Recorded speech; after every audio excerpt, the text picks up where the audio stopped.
Alright, in this video we're going to talk about section 4.1. This starts chapter 1 dealing with exponential and logarithmic functions.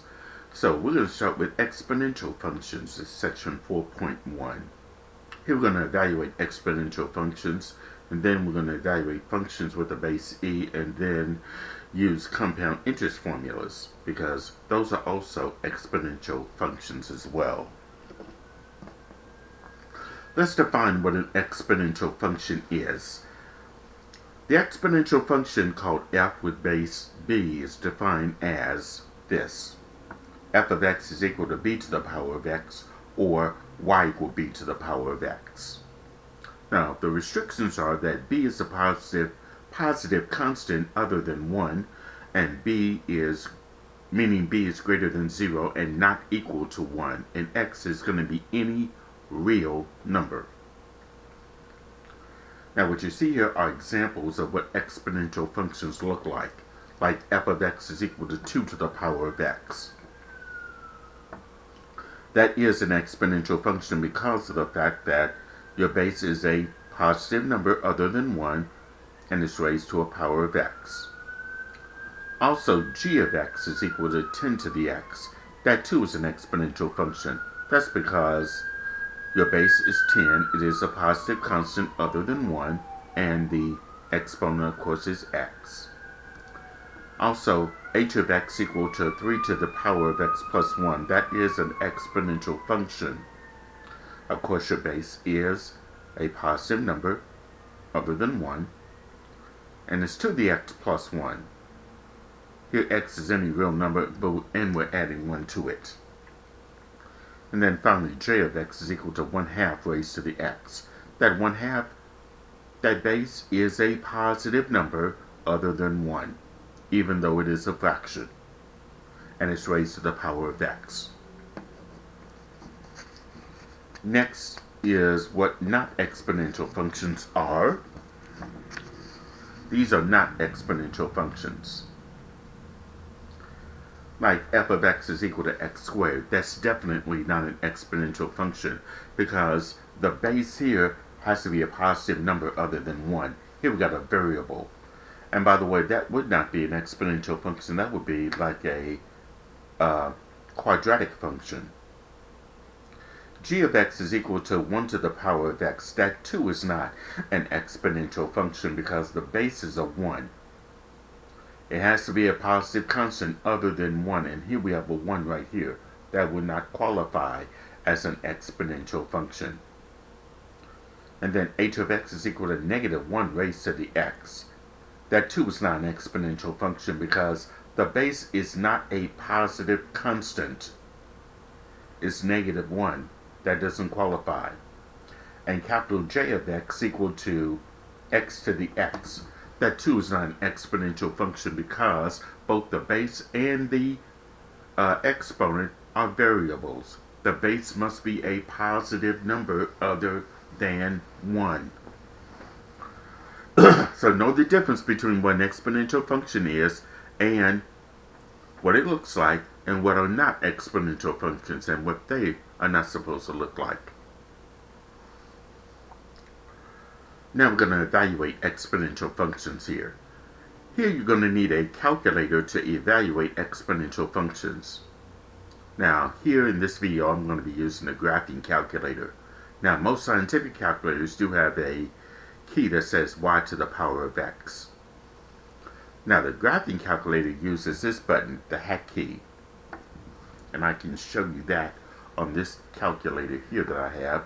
Right above the division key is that upside down V. That's the hack key. We use that to evaluate expressions that are in the form of b to the x.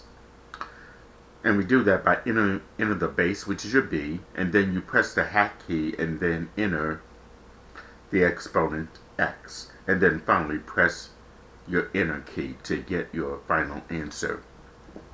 We're going to be doing some of these problems like that are in exponential functions as well. Like in this first example here.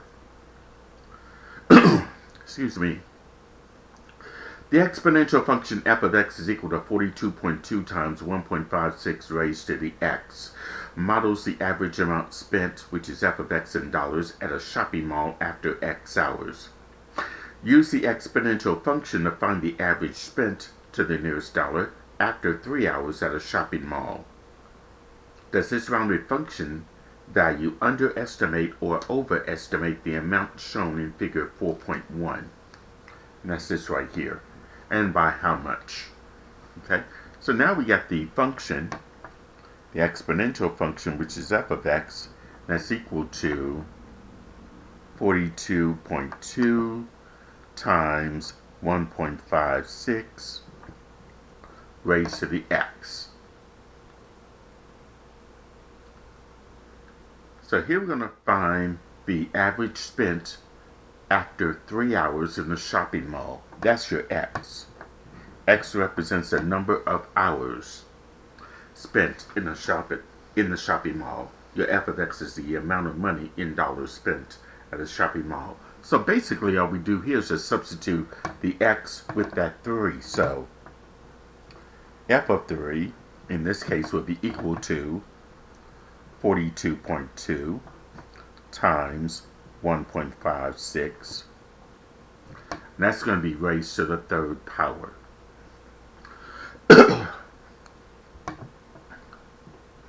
So here f of 3 is equal to, so using the calculator,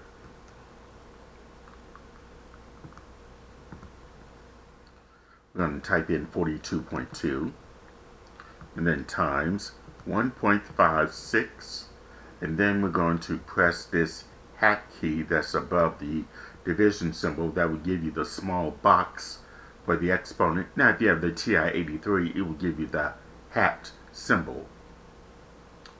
And then type in the number 3 for your exponent. Now if you want to get out of it, if you have this type of calculator, if your screen looks like this, use your right arrow key to get out of it. And then go ahead and press enter. Now here we're going to round to the nearest dollar. So 160.2087552 to the nearest whole number. In this case, it would be approximately 160. So to answer this question,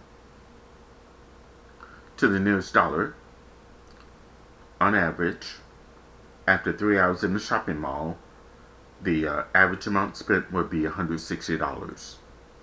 Now, does that rounded function value underestimate or overestimate the amount shown in this figure right here that you see? Now, let's look at it. For 3 hours in the shopping mall,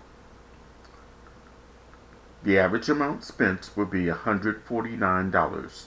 So, when we compare that amount to this amount, would this value be an underestimate or an overestimate? And in this case, it would be an overestimate because we came up with an amount greater than what's in the graph of that figure. And by how much? Well, we have to subtract 160 minus, and here it says here 149 after 3 hours in the shopping mall. So 149 from 160 will leave us with $11. Excuse me. So this would be an overestimate by $11. Okay. Now let's look at a couple of examples where we have to use our graphing calculator to come up with our approximate values here. Like in part A, 9 to the 2.2 power. We want to approximate that number and round it to 3 decimal places. So for 9 to the 2.2, we press the number 9 and then press this hat key right here and then type in 2.2. Now I think from here you can go ahead and press enter. Now the 3 decimal places, this will be 125.699. So 9 to the 2.2 power will be 125 0.699. And then 5 to the negative 1.4. This is part B. Here we press the number 5. Now for the negative key, we need to press this button down here next to the decimal point. The minus sign in parentheses represents the negative. So you'll press that key. You'll get the negative symbol for that. Oops, I forgot to do something. Press the 5. I forgot to press the hat key. You need to press the hat key first, and then press that negative symbol at the bottom, and then 1.4. And from here, we can go ahead and press enter. And I want to round that off to 3 decimal places, so this will be approximately 0.105. So 5 to the negative 1.4 would be 0.105.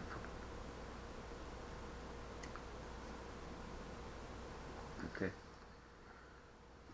There are a couple of problems similar to that in your homework, so make sure you're able to do that. Okay. Now let's talk about the natural base e. And that's this. The number e is defined as the value that the quantity 1 plus 1 divided by n raised to the n power approaches as n gets larger and larger. That is, as n approaches infinity, that means as we let n get larger and larger and larger, this quantity 1 plus 1 divided by n raised to the n power will get closer and closer to the approximate value of e, which is in this case that number 2.18281827, and it goes on and on and on. It is a non-terminating, non-repeating decimal. We call that an irrational number. Okay. And as you can see in this table here, the values of 1 plus 1 divided by n raised to the n power for increasingly large values of n. So as n gets bigger and bigger and bigger, the approximate value of e to 9 decimal places is approximately this number, 2.718281827. And the irrational number e is approximately 2.72. We call that the natural base. So here, the function f of x equals to e to the x is called the natural exponential function.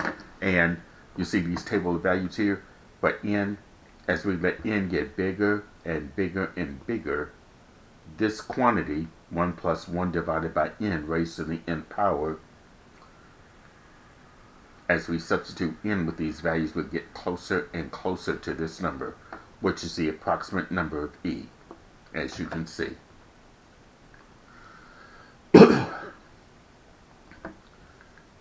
Alright, now we're going to evaluate powers of e.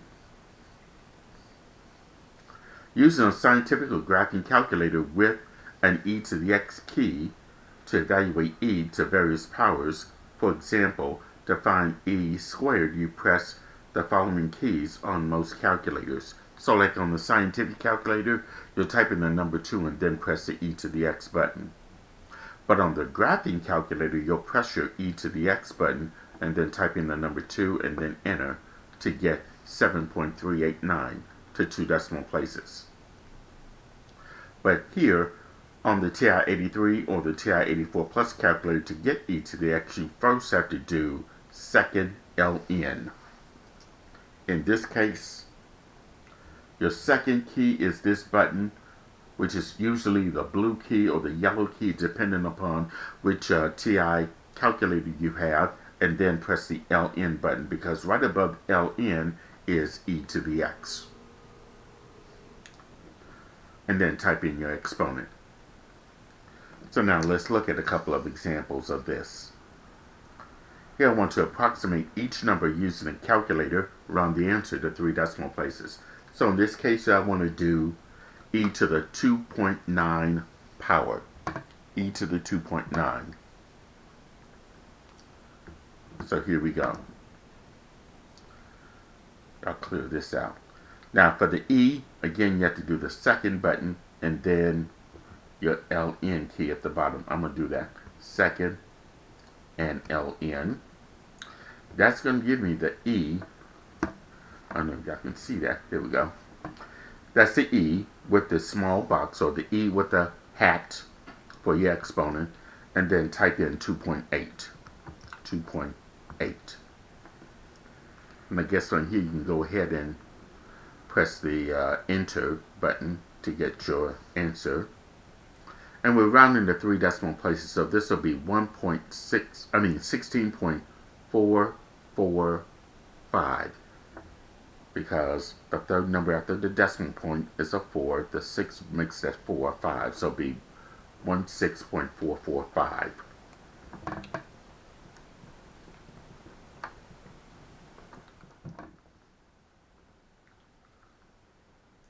Am I reading that wrong? This should be 2.9. I'm sorry. E to the 2.9. So second N and then 2.9. So it'll be 18.1741. Okay. 18.174 to 3 decimal places. So let me correct that.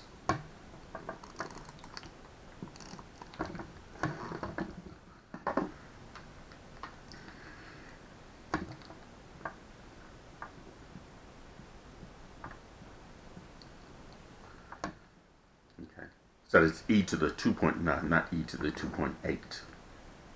So it'll be 18.174 approximately to 3 decimal places. Okay, the next one is e to the negative 0.29. And I want to know what that approximate value would be to 3 decimal places. So here, for the e, second LN again, for your e, press the negative key at the very bottom of your calculator for the negative, and then 0.29, and then hit enter. So in this case here, to 3 decimal places, that would be 0.748.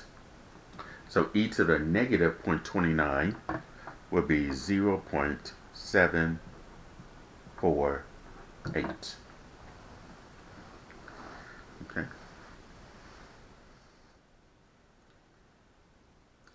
So that's how you evaluate powers with the natural base E. Okay. Let's look at this next example that has the natural base E in it. The exponential function f of x is equal to 1066 e to the 0.042 x models the gray wolf population of the Western Great Lakes. F of x years after 1978. If trends show in figure 4.6 continue, project the gray wolf's population in the recovery area in 2012. Okay. First of all, we need to find out what x is going to be, because it says x years after 2012. So here, after 1978.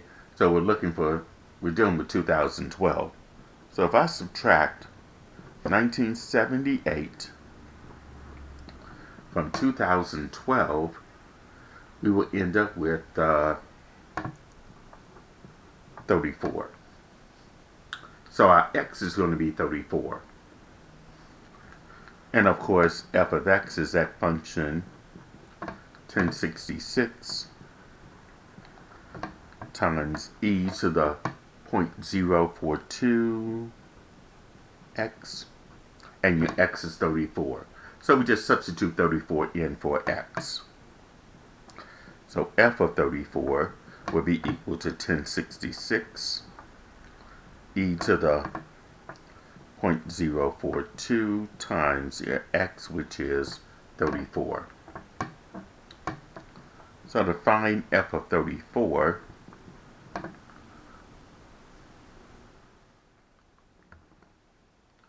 we just type all that in.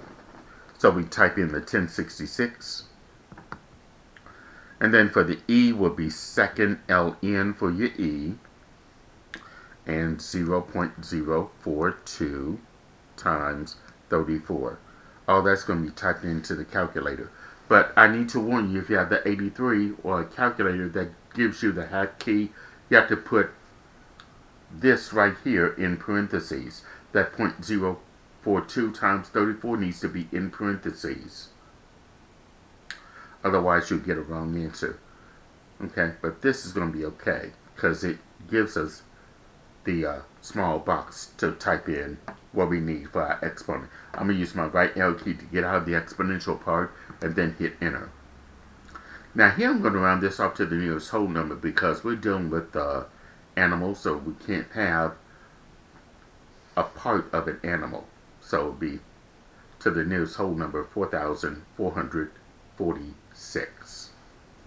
So the gray wolf population in the recovery area in 2012 would be 4,446.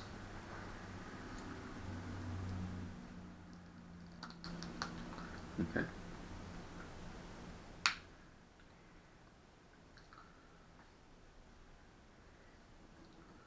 Okay, now let's talk about compound interest, because this is a form of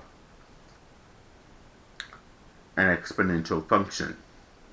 Compound interest is considered to be interest computed on an original investment as well as on any accumulated interest. Now, interest can be compounded in many ways. It can be compounded semi-annually, and if it's semi-annually, there are going to be two compoundings in a year, one for the first 6 months and the other one for the last 6 months. Compounded quarterly means that there are 4 compoundings in a year: the first 3 months, the second 3 months, the third 3 months, and the last 3 months. Compounded monthly, there are 12 months in a year, so n would be equal to 12. Daily, we're using n is equal to 365. And continuously, that means your n is going to be increasing indefinitely. So there's a separate formula for anything compounded continuously. Now, we do have a couple of formulas for compound interest here, and it's that right here. Alright, after 2 years, the balance A in an account with principal P and annual interest rate R in the form of a decimal is given by the following formulas. Now, if you have n number of compoundings, whether it's compounded semi-annually or quarterly or monthly or daily per year, this is the formula you have to use. A is equal to P times the quantity 1 plus R divided by n raised to the n times t. And then the second one is for continuous compounding. Only for continuous compounding you use this formula. A is equal to P times e to the RT. Okay? So only for continuous compounding you will use this second formula. All the others, you use the first one.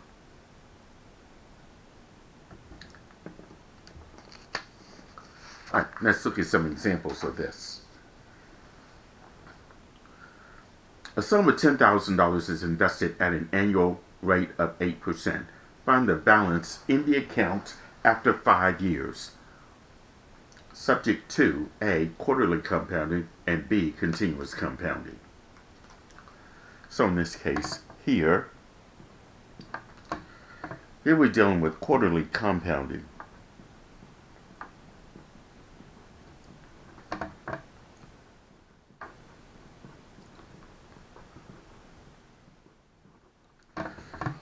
That means if it's compounded quarterly, that means your n, let's go back to this. Compounded quarterly means your n is going to have to be equal to 4. So n is equal to 4. And we're dealing with n number of compoundings here. We're dealing with quarterly compounding, so that means we have to use the first formula that I gave you. That's A is equal to P times the quantity 1 plus R divided by n raised to the n times t. And in this case, let's identify what P is. we have a sum of $10,000. So your P is 10,000 at an annual interest rate. That's your R, 8%.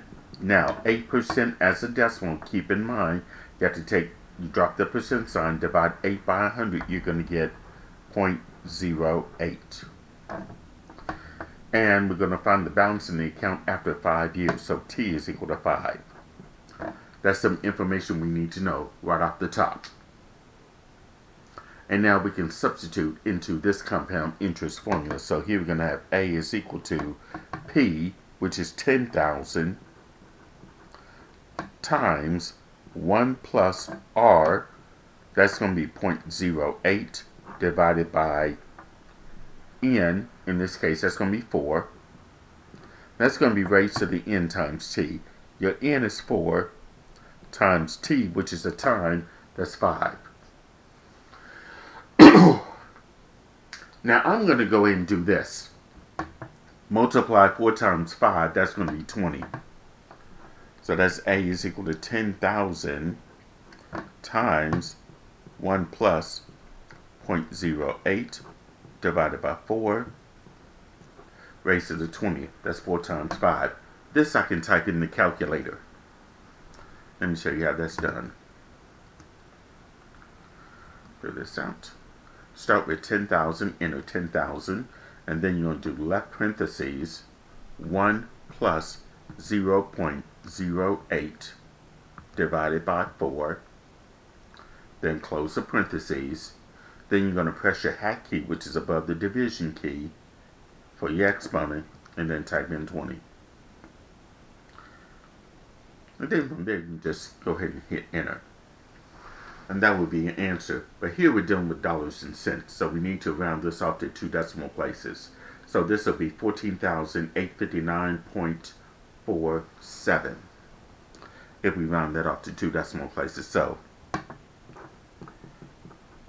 $14,859.47. That represents the amount for a $10,000 investment at 8%, compounded quarterly after 5 years. That's part A. Part B deals with continuous compounding.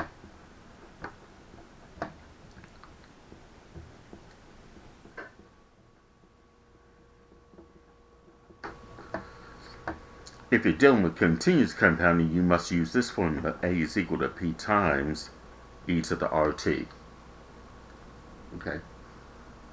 Anytime you're dealing with continuous compounding, you must use that second formula. A is equal to P times e to the RT. So A is what we're trying to find. P is 10,000, so this is 10,000.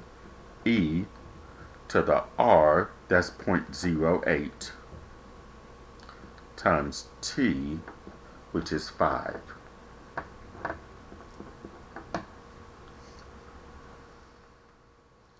Let's go ahead and type this in the calculator as well. So we start with 10,000, and then for the E, keep in mind you have to press second and LN for the E.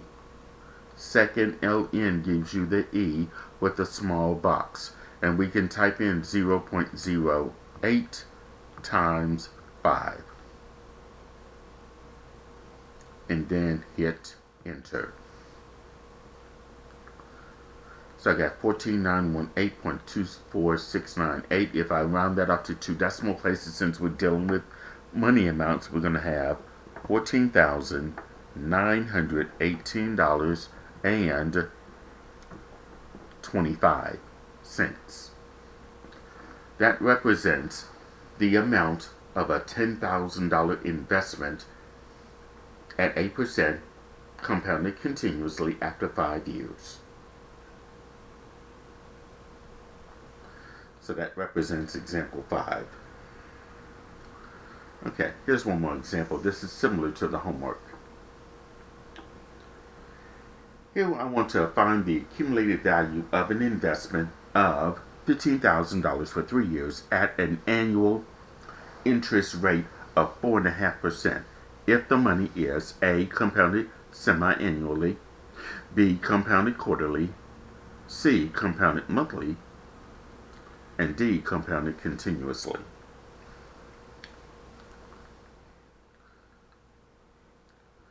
So I'm going to go and do A over here.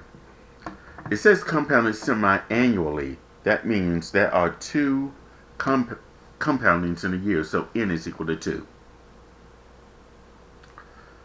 And since we're dealing with n number of compoundings, we must use the first formula that I gave you. That's A is equal to P times the quantity 1 plus R divided by n raised to the n times t.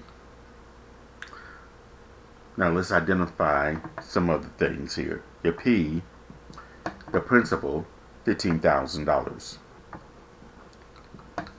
The interest rate, R, that's 4.5%. Now 4.5% is a decimal. Take 4.5, divide that by 100. You're going to get this number, 0.045. And your T is 3 years. As it says, for 3 years. Now let's substitute in this formula. We need to find out what A is. P in this case is 15,000 times 1 plus the R is 0.045 divided by n, which is 2, raised to the n, that's 2, times T is 3.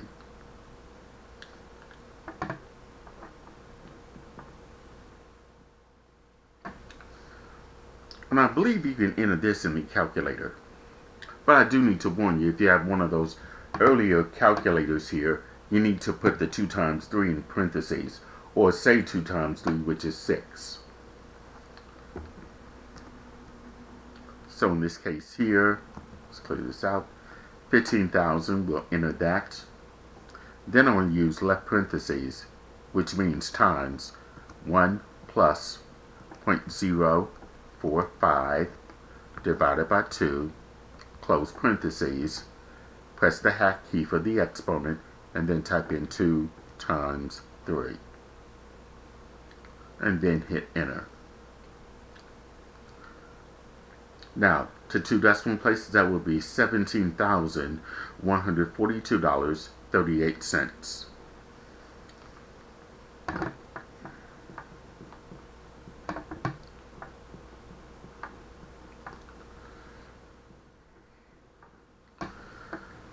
That represents the amount of a $15,000 investment for 3 years at 4.5% compounded semi-annually.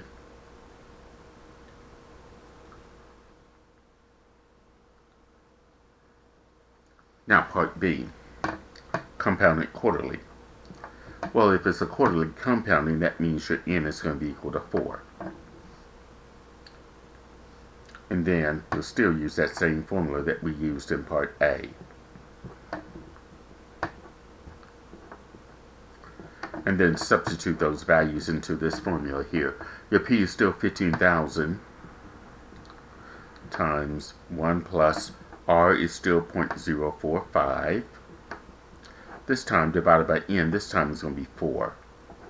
Then that quantity will be to the 4, which is your n, times t, which is 3.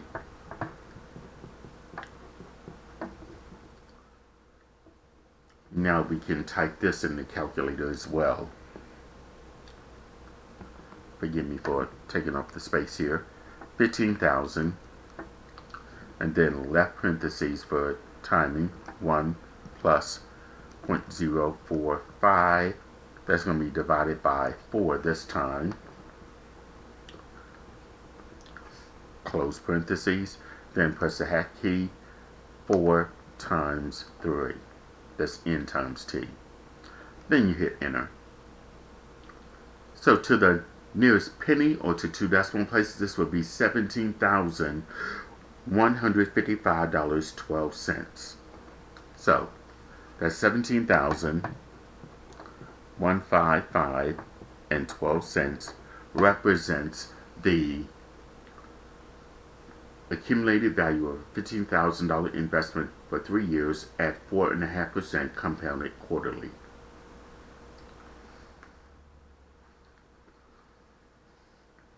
Okay.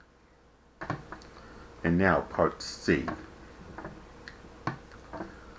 Part C is going to be compounded monthly. So that means n has to be equal to 12. N has to be equal to 12. So in this case here,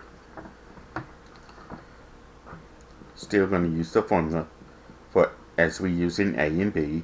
A is equal to P times the quantity 1 plus R divided by N raised to the N times T. So your A is still going to be, A is what we're trying to find.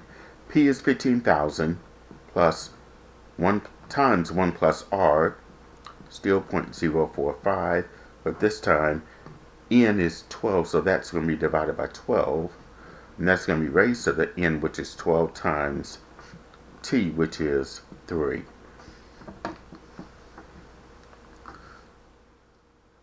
And then we'll type that in the calculator as well.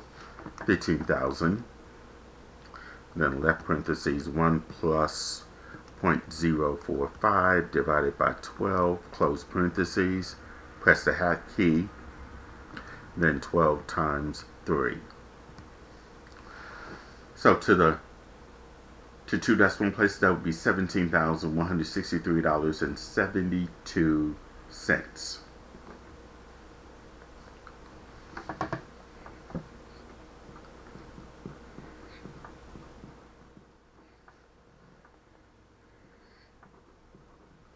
So that represents the accumulated value of a $15,000 investment for 3 years at 4.5% compounded monthly. And finally, part D, compounded continuously. Now, for continuous compounding, we're not going to use that formula that we use in A, B, and C. Here we have to use the one with the natural base E in it. A is equal to P times E to the RT. So here your A is equal to P is 15,000 multiplied by E to the R, that's going to be 0.045 times T, which is 3. Okay, now let's use our calculator for this. 15,000. Remember, when we want the E, you got to press second LN for the E. Second LN always gives you the E. And then 0.045 times 3. Now, keep in mind, if you're using the older calculator, you have to put that in parentheses. That 0.045 times 3 needs to be in parentheses. Then press enter. So here, this amount right here to two decimal places will be $17,168.05.